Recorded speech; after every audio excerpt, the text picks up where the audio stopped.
হ্যাঁ নমস্কার বন্ধু, আমি চলে এসেছি আজ ঘোলজুড় মোড়ের মধ্যে। ঠিক আছে, জায়গার নাম নালা কুণ্ড হইতে এবং ঘোলজুড়ের মধ্যে এখানে ইলেকট্রিক টনিক দোকান খুলেছে। সে দোকানে দেখা যাক কি নাম আছে। এখানে মধ্যে লেখা আছে জয় শ্রী রাম ইলেকট্রিক দোকান। ঠিক আছে, চলো ভিতরে জানা যায় কি কি পাওয়া যায়। এখানে সামনের মধ্যে দেখিয়েছি, এখানে মধ্যে কিছু কিছু ফ্যান সামান পাওয়া যাচ্ছে, ইলেকট্রনিক সব কিছু পাওয়া যায়। চলো ভিতরে চলো দেখা যাক। এখানে মধ্যে দেখুন, এখানে মধ্যে এলসিডি বিক্রি আছে। ঠিক আছে, এলসিডি যার দাম ছিল 9,000, মা দীপাবলি লক্ষ্মীর জন্য পুজোর জন্য অফার চলছে, দাম 7,000। ঠিক আছে, তাই বন্ধু জিজ্ঞেস করা যায়। চলো কি কি কাজ করছে এখানে মধ্যে দেখা যাক। চলো দেখা যাক এর মধ্যে কি। দোকানদার সাহেব, আপনার কাছে সবকিছু ইলেকট্রনিক জিনিস সবকিছু জিনিস পাওয়া যায় তো?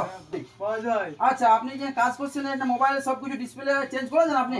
আচ্ছা, যে কোনো মোবাইলের ডিসপ্লে আছে সবকিছু ঠিক করে। ঠিক আছে, এখানে মধ্যে টুলু পাম্প এবং আপনার মোবাইলের সামান যে কোনো সবকিছু পাওয়া যায় এখানে মধ্যে, ইলেকট্রনিক জিনিস সবকিছু। এবং দেখতে পাচ্ছেন এখানে রাইস যেমন চলছে এখানে মধ্যে। ঠিক আছে, এটা রাইস আছে নাম। ঠিক আছে, এই রাইসটা আমাদের কিন্তু দীপাবলি লক্ষ্মীর জন্য জ্বালানো খুব শুভ জিনিস মানা যায়।